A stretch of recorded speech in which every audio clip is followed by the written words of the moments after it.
Welcome to Innovation Pulse, your quick, no-nonsense update on the latest in clean tech and EVs.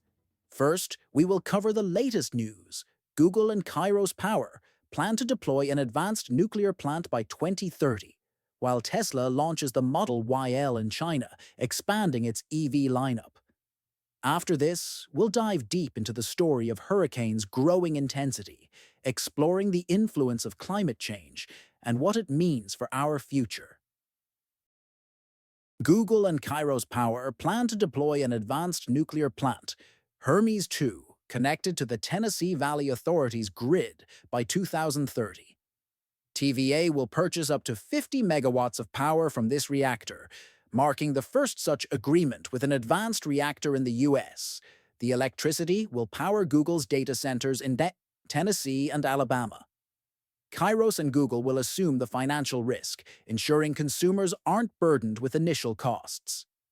The project aims to make advanced nuclear technology commercially viable, as smaller reactors like Hermes 2 could be more affordable and quicker to build than traditional large reactors. Kairos uses liquid salt coolant, allowing lower pressure operation for safety and cost benefits. The collaboration sets the stage for East Tennessee to become a hub for nuclear innovation, potentially transforming nuclear construction in the US. Tesla has launched the Model YL in China, a larger version of the Model Y with 6 seats, priced at 339,000 Chinese yuan, or about $47,000 USD. This new model, available on Tesla's online configurator, features a range of 751 kilometers, 466 miles, based on the CLTC cycle. It's slightly more expensive than the Model Y long-range AWD, but offers similar range due to its bigger battery. The Model YL is about 180 millimeters longer, 24 millimeters taller, and has a wheelbase 150 millimeters longer, with up to 2,539 liters of storage. Deliveries are expected in September. While it's a competitive option within Tesla's lineup, it is more expensive than some local competitors in China. The potential for North American pricing remains, with expectations of around $51,000 USD. And now, pivot our discussion towards the main clean tech topic.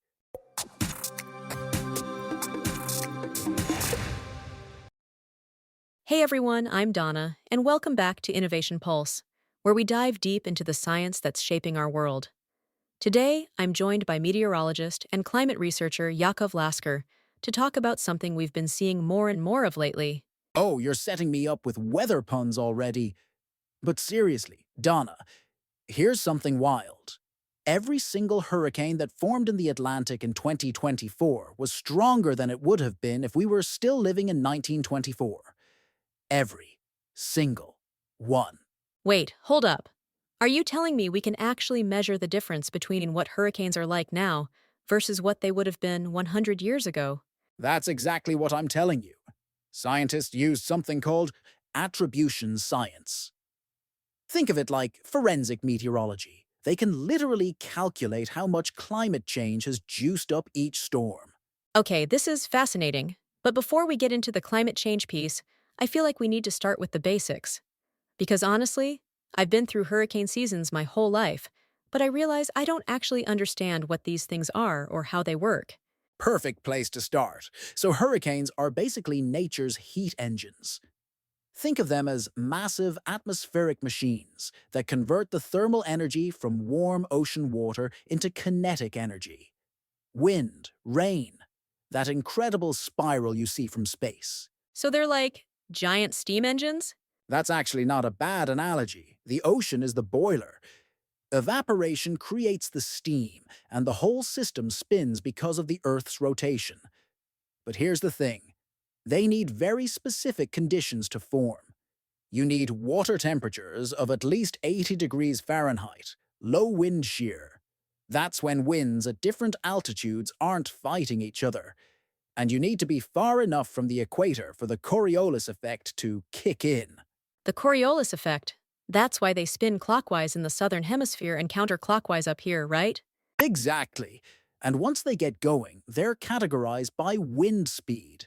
Category 1 starts at 74 miles per hour, and it goes up to Category 5 at 157 mph and beyond. But here's what's really important. The Saffir-Simpson scale only measures wind speed, not the total destructive potential. What do you mean by that? Well, think about Hurricane Harvey in 2017. It was only a Category 4 when it made landfall, but it stalled over Houston and dumped more than 60 inches of rain in some areas. The wind wasn't the killer. It was the water. That's actually become the pattern we're seeing more and more. And this connects to climate change how? Here's where it gets wild. Remember how I said hurricanes are heat engines? Well, we're giving them more fuel. The oceans have absorbed about 90% of the excess heat from global warming. For every degree Celsius the atmosphere warms up, it can hold 7% more water vapor. So it's like upgrading the engine? More like upgrading the fuel. The 2024 hurricane season was a perfect example. Water temperatures in the Atlantic were 2.5 degrees Fahrenheit, warmer than they would have been without climate change. That might not sound like much, but it's huge in hurricane terms. How huge are we talking? Hurricane Milton's wind speeds increased by 95 miles per hour in just 24 hours. Climate Central found that without global warming, Milton wouldn't have reached Category 5 status at all.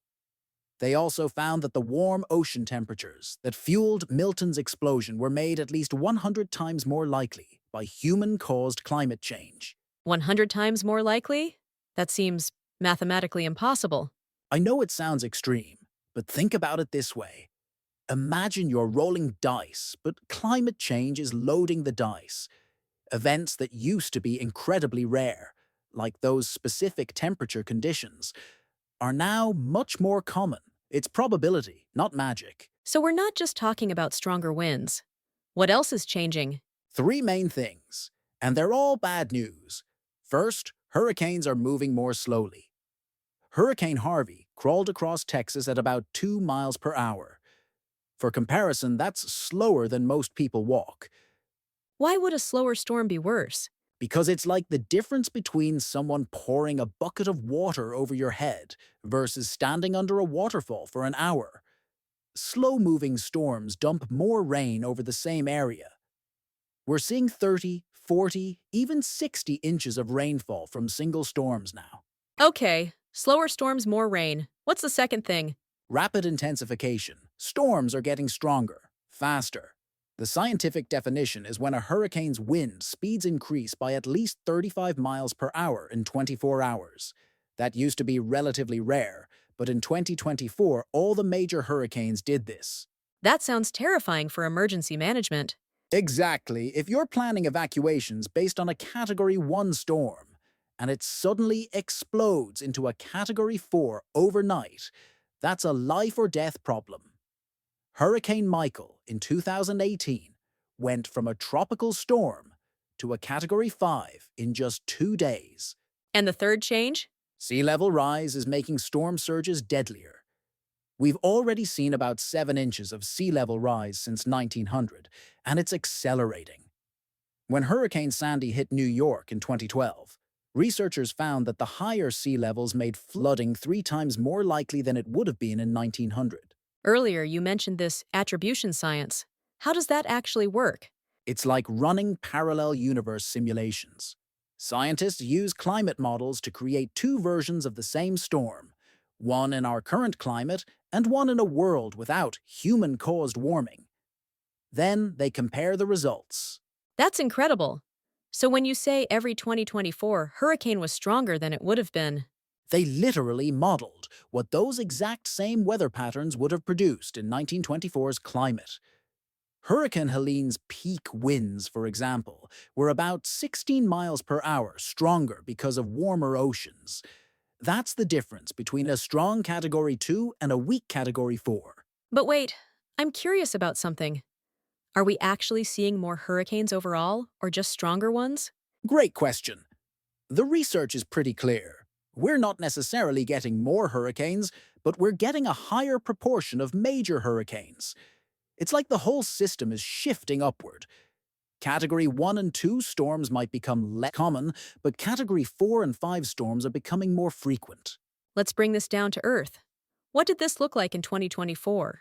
Hurricane Beryl became the earliest Category 5 hurricane on record, forming in early July. Then we had this weird quiet period through what's normally the peak season, followed by the devastating back-to-back punch of Helene and Milton. Helene was the one that caused all that flooding in North Carolina, right? Hundreds of miles from the coast? Exactly. That storm carried tropical moisture deep into the Appalachian Mountains. Some areas got over 30 inches of rain, creating floods in places that had never seen anything like it.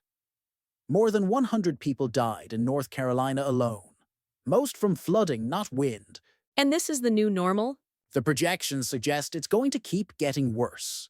NOAA is already predicting another above-normal season for 2025, with potentially 13 to 19 named storms. The warm ocean pattern that's been fueling these intense hurricanes shows no signs of cooling off. Okay, so this is pretty scary. But are there any technological innovations helping us deal with this? Absolutely, the forecasting has gotten incredibly sophisticated. NOAA can now issue tropical cyclone advisories up to 72 hours before storm surge or tropical storm force winds arrive. That used to be 48 hours. The Climate Prediction Center has extended their global tropical hazards outlook from 2 weeks to 3 weeks. That's something at least. What about the bigger picture? Here's the thing. We're locked into some level of change because the oceans are still absorbing heat from past emissions. But the severity of future hurricane seasons still depends on what we do about greenhouse gas emissions. The difference between moderate warming and extreme warming scenarios is huge when you're talking about hurricane intensity. So individual actions still matter? Both individual and collective action matter enormously. But we also need communities to adapt. Building codes in hurricane-prone areas, improved flood infrastructure, better evacuation planning. These are all part of the equation. This has been eye-opening, Yakov. If our listeners take away one thing from today's conversation, what should it be? That the hurricanes of our childhood aren't the hurricanes of today. The storms are supercharged now. They're carrying more water, moving more slowly, and getting stronger faster. If you live in a hurricane-prone area, the old playbooks might not be enough anymore. And the science is giving us the tools to understand exactly how much our climate has changed the game. Right. We're not just observing these changes. We can measure them, attribute them, and predict how they'll continue to evolve. That knowledge is power, even when the news isn't great. Thanks for breaking this down for us, Yakov. For everyone listening, next time you see one of those beautiful but terrifying satellite images of a hurricane, remember, you're looking at physics in action, turbocharged by a changing climate. And maybe check your emergency kit while you're thinking about it. Excellent advice. I'm Donna, thanks for listening to Innovation Pulse, and we'll catch you next time when we're diving into the surprising science behind something else that's shaping our world.